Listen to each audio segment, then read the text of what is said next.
Hello friends, in this video lecture I will discuss about culturing of transformed cell and downstream processing। इसके पहले हम लोग isolation of DNA, gel electrophoresis, PCR, selectable marker क्या होते हैं, screenable marker क्या होते हैं, इसके बारे में डिटेल स्टडी कर चुके हैं। उन लेक्चर की लिंक इस लेक्चर के डिस्क्रिप्शन बॉक्स में दी हुई है, आप लोग इजीली यहाँ से देख सकते हैं। और दोस्तों अगर अभी आप लोग चैनल को सब्सक्राइब नहीं किए हैं तो चैनल को सब्सक्राइब करिए, ज़्यादा से ज़्यादा आप अपने फ्रेंड ग्रुप में भी शेयर करिए। और दोस्तों आप लोग वीडियो को जो है पॉज बढ़ाइए नहीं और एंड तक देखिए, क्योंकि कुछ मेरी वर्डिंग में भी आपके आंसर मिल सकते हैं। तो आप लोग वीडियो को देखिए और इसमें इंपॉर्टेंट पॉइंट को नोट डाउन करिए। अभी तक हम लोग कहाँ तक पढ़ चुके हैं? अभी तक हम लोग देख रहे हैं कि कहाँ आइसोलेशन ऑफ डीएनए पढ़ चुके हैं, cutting of DNA with the help of restriction endonuclease पढ़ चुके हैं, separation and isolation of desired product, और इसमें जो टेक्निक हम लोग पढ़े थे जेल इलेक्ट्रोफोरेसिस देखे थे, amplification of gene of interest यहाँ पे जो हम लोग टेक्निक देखे थे, पीसीआर देखे थे, लाइगेशन, उसके बाद ट्रांसफरिंग ऑफ रिकॉम्बिनेंट सेल, कैसे ट्रांसफॉर्म्ड सेल को हम लोग सेलेक्ट करते हैं, वहाँ पे selectable marker, screenable marker detail में पढ़ चुके हैं।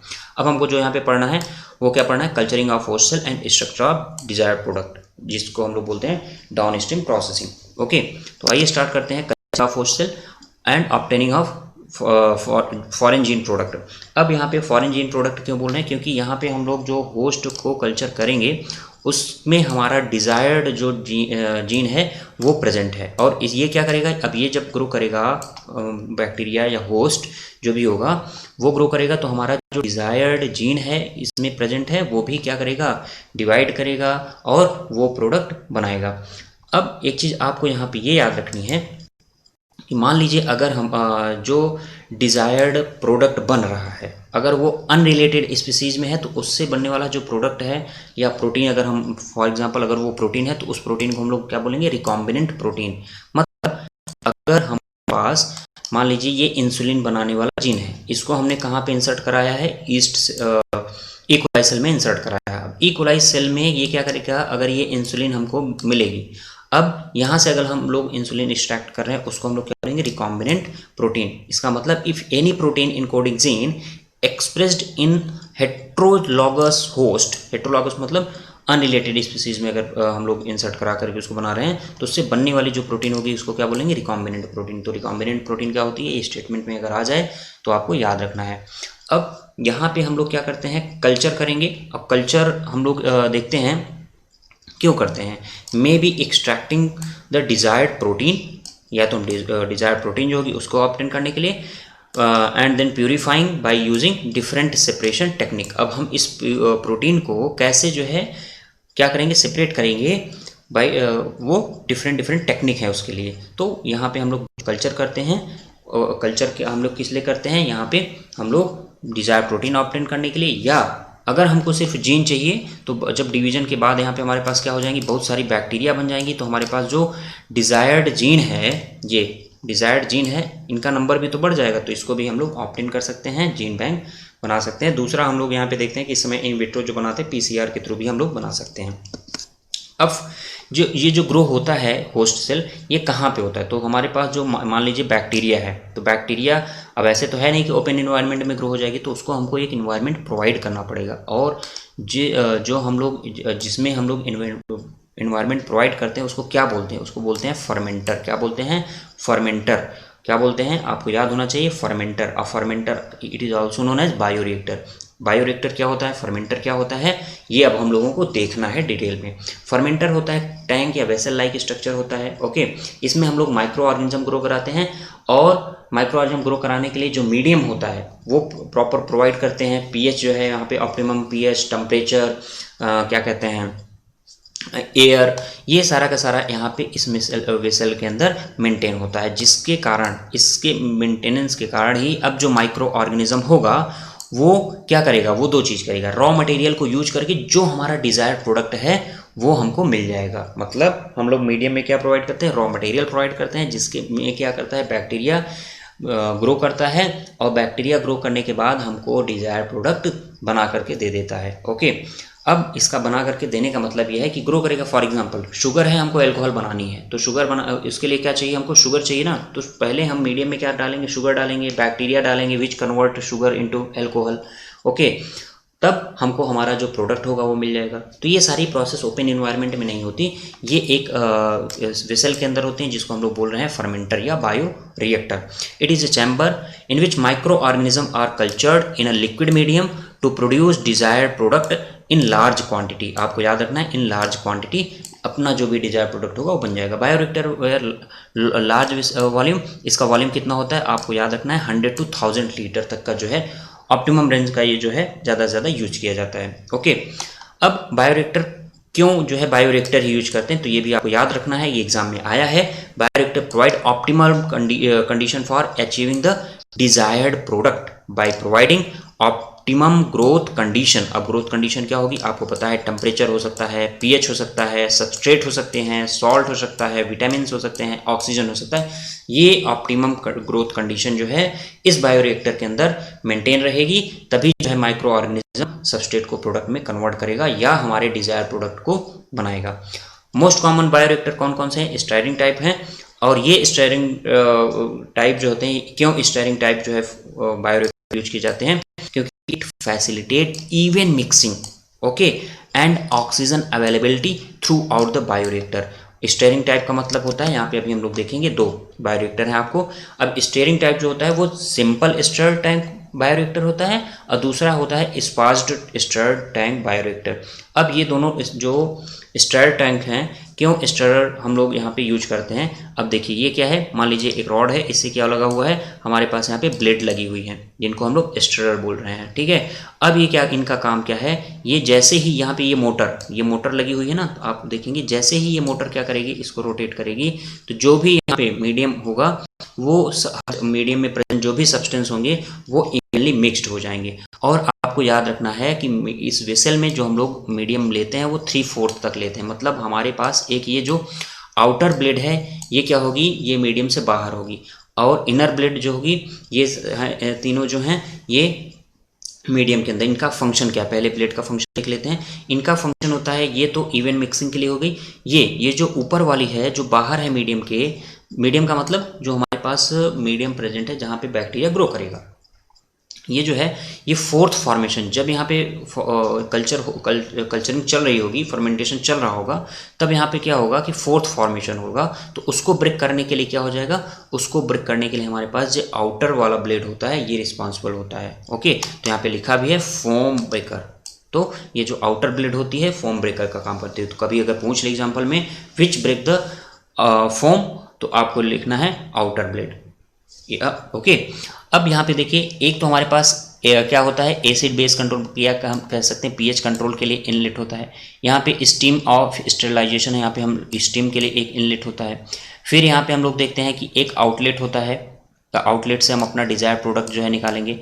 स्टेराइल एयर भी हम लोग प्रोवाइड करने के लिए एक यहाँ पे इनलेट होता है। साथ ही साथ इसके बगल में यहाँ पे देखेंगे इस तरीके से एक कॉलम होता है जो कि क्या होता है, कूलिंग टेम्परेचर को कंट्रोल करने के लिए होता है। टेम्परेचर मतलब अगर मान लीजिए इसका टेम्परेचर कम हो गया तो यहाँ पे हम लोग क्या करेंगे, हॉट एयर जो है हॉट वाटर जो है इस तरीके से प्रोवाइड कराएंगे। अगर मान लीजिए टेम्परेचर बढ़ गया तो कोल्ड वाटर यहाँ पे क्या कराएंगे, प्रोवाइड कराएंगे। तो इस तरीके से हम क्या कर सकते हैं, pH, temperature, oxygen availability, okay, ये सारी की सारी चीज़ें मेंटेन कर सकते हैं। अगर ओपन मीडियम होगा तो वहाँ पे नहीं हो सकता, तो वहाँ पे अगर नहीं होगा तो बैक्टीरिया जो हमें प्रोडक्ट चाहिए डिजायर्ड प्रोडक्ट वो नहीं बनेगा। तो इसलिए हम लोग क्या करते हैं, फर्मेंटर का यूज करते हैं। तो ये तो है सिंपल स्टर्ड टैंक बायोरिएक्टर।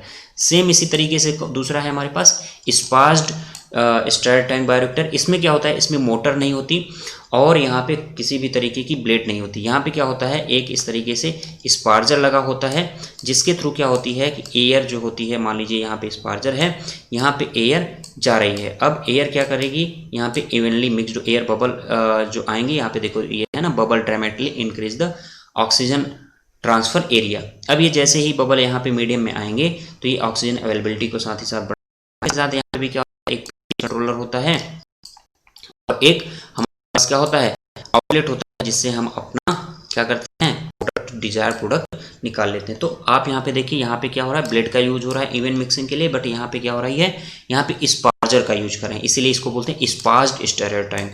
और अब यहाँ पे क्या होगा, यहाँ पे एक रॉड होती है, इसको थोड़ा थोड़ा घुमाते रहते हैं और हमारे पास ये मिक्सिंग हो जाती है मीडियम में ऑक्सीजन की, और यहाँ पे जो बैक्टीरिया होगा वो डिजायर्ड प्रोडक्ट बनाएगा। जो ट्रांसफॉर्म्ड बैक्टीरिया होंगे, ट्रांसफॉर्म क्यों बोल रहे हैं, क्योंकि जिसमें हमारा डिजायर्ड प्रोडक्ट है। अब ये जो फर्मेंटेशन होता है, आप याद रखिए फर्मेंटेशन जो होता है वो दो तरीके का होता है। मान लीजिए एक बैच क्या कहते हैं बैच फर्मेंटेशन हो जाए, दूसरा कैसा हो जाए कंटिन्यूअस फर्मेंटेशन। बैच फर्मेंटेशन में एक बार अगर मीडियम में, ध्यान दीजिएगा, बैच फर्मेंटेशन में क्या होता है, अगर एक बार मीडियम में हमने इनोकुलम, अपना इनोकुलम का मतलब क्या होता है, मान लीजिए जैसे आप दही जमाना है, घर में दही तो सबके यहाँ जमती होगी, देखा ही होगा। तो हम क्या करते हैं, पहले दूध को ले लेते हैं, 1 चम्मच कर्ड जो है क्या करते हैं उसमें डाल देते हैं। वो जो कर्ड है उसमें प्रेजेंट जो माइक्रो ऑर्गेनिज्म है वो क्या करेंगे, इनोकुलम कहलाएंगे। ओके, जो कि अब वहाँ पे उसके लिए मीडियम क्या है, दूध हो गया ना। अब दूध में वो बैक्टीरिया करेंगे, डिवाइड करेंगी और उसको कर्ड में कन्वर्ट कर देंगी। तो अब देखिए बैच फर्मेंटेशन, कंटिन्यूअस फर्मेंटेशन का मतलब क्या है। कंटिन्यूअस फर्मेंटेशन का मतलब ये है कि हम मीडियम में से अपना कंटिन्यूअसली प्रोडक्ट एक तरफ से निकलता रहता है, दूसरी तरफ जो है मीडियम में जो भी रिक्वायरमेंट होगी कल्चर वो जो है डालते रहते हैं, मतलब कंटिन्यूअस प्रोसेस चलती रहती है। लेकिन बैच फर्मेंटेशन में क्या हुआ कि एक बार अगर मीडियम में जो डाल दिया, मतलब एक बार हम लोग वेसल में जो डाल दिया, उसके बाद जब प्रोडक्ट बन जाएगा तभी निकालेंगे, तब तक हम उसमें कुछ ना डालेंगे ना ही कुछ निकालेंगे। फॉर एग्जांपल बैच फर्मेंटेशन का बहुत अच्छा एग्जांपल है कर्ड। एक बार अगर आप दही डाल देते हो उसमें, दूध में इनोकुलम डाल देते हो, तो ऐसा नहीं होता कि 1 घंटे बाद फिर से आप उसमें दूध डाल दिए या फिर से आप उसमें दही डाल दिए। अगर ऐसा करते हैं तो जो प्रॉपर दही जमनी चाहिए वो नहीं जमेगी। ओके, करने को तो कर सकते हो बट वहाँ पे क्या हो जाएगी, जो प्रोसेस होगी, बायोकेमिकल रिएक्शन होगी, वो अफेक्ट हो जाएगी और आपकी जो प्रॉपर दही जमनी चाहिए नहीं जमेगी, कर्ड नहीं जमेगा। तो इसलिए बैच फर्मेंटेशन का मतलब क्या होता है कि अगर एक बार इनोकुलम डाल दिए, मीडियम वहाँ पे हम लोग सारा प्रोवाइड कर दिए जो भी रिक्वायरमेंट है, उसके बाद हम प्रोडक्ट तभी निकालेंगे जब वो हमारा फॉर्मेशन हो जाएगा। लेकिन कंटिन्यूअस में क्या होता है कि एक तरफ से हम लोग मीडियम में जो भी रॉ मटेरियल है उसको ऐड करते रहते हैं और अपना डिजायर प्रोडक्ट एक तरफ से निकालते रहते हैं। इसमें जो है कह सकते हैं कंटिन्यूअस कल्चर वाले में, कंटिन्यूअस कल्चर में यहाँ पे इन्फेक्शन या हम कह सकते हैं एबनॉर्मल होने की केसेस बढ़ जाते हैं, जबकि इम्प्योरिटी होने के चांसेस बढ़ जाते हैं, जबकि बैच कल्चर में इम्प्योरिटी होने के चांसेस कम रहते हैं। क्यों? क्योंकि यहाँ पे एक बार जो डाल दिया, जब प्रोडक्ट बनेगा तभी निकालेंगे और यहाँ प्रोसेस चलती रहती, तो यहाँ पे प्योरिटी जो ज़्यादा होगी वो बैच कल्चर के केस में ज़्यादा होगी। ओके, तो आप यहाँ पे देख रहे हैं simple stir tank and sparge stir tank. Stir का क्यों यूज कर रहे हैं? क्योंकि इवन मिक्सिंग के लिए। ओके, तो ये है हमारे पास फर्मेंटर और फर्मेंटेशन प्रोसेस। नेक्स्ट अब हम देखेंगे जो हमारा प्रोडक्ट बन गया है उसको क्या करना है। अब उसको हमको डिजायर्ड प्रोडक्ट को आइसोलेट करना है और उसको क्या करना है, प्यूरिफाई करना है। तो इसको हम लोग एक्सट्रैक्शन ऑफ डिजायर्ड प्रोडक्ट, इसको हम लोग क्या बोलते हैं, downstream processing. Downstream processing का मतलब we separate and purify the desired product. जो अब फर्मेंटेशन प्रोसेस के थ्रू हमारा प्रोडक्ट बन चुका है उसको हम सेपरेट करेंगे और क्या करेंगे, प्यूरिफाई करेंगे। क्यों प्यूरिफाई करेंगे? उसको हमको कहाँ तक ले जाना है, मार्केट टेबल तक ले जाना है। तो इसमें देखिए स्टेप क्या होते हैं। Downstream processing is the stage after biosynthetic stage. किसके बाद है down stream process? Biosynthetic stage, मतलब कल्चरिंग के बाद। इट इंक्लूड सेपरेशन, आप ये एनसीईआरटी की लाइन है याद रखिएगा, it include separation and purification of the desired product. अब जब हमारे पास प्रोडक्ट आ गया तो उसके हम क्या करते हैं, उसके फिर क्या करते हैं, सेपरेशन के लिए हम लोग अलग अलग टेक्निक यूज करते हैं। तो आप सेपरेशन के लिए कौन कौन सी टेक्निक हो सकती है, ड्राइंग हो सकती है, क्रोमैटोग्राफी हो सकती है, डिस्टिलेशन हो सकता है, सेंट्रीफ्यूगेशन, बहुत सारी प्रोसेस हैं जिसके लिए सेपरेशन के लिए हम लोग यूज कर सकते हैं। अब प्यूरिफाइड प्रोडक्ट को हम लोग क्या करेंगे, प्यूरिफाइड प्रोडक्ट को अब यहाँ पे क्लिनिकल ट्रायल के लिए, अब मान लीजिए प्यूरिफाइड प्रोडक्ट आ गया, टेस्टिंग के लिए जाएगा कि हाँ वो प्रोडक्ट है कि नहीं एक्चुअल में, फिर उसका क्लिनिकल ट्रायल होगा। अगर मान लीजिए ड्रग है तो क्लिनिकल ट्रायल होगा, टेस्टिंग होगी उसकी कि हाँ ये जो हमने फॉर्मुलेट किया है, प्रोडक्ट बना हुआ है, ये वाकई में वही नहीं है। तो इस तरीके से उसका क्लिनिकल ट्रायल होगा। उसके बाद क्लिनिकल ट्रायल होने के बाद अब क्या होगा, इसकी पैकेजिंग होगी। क्या होगी?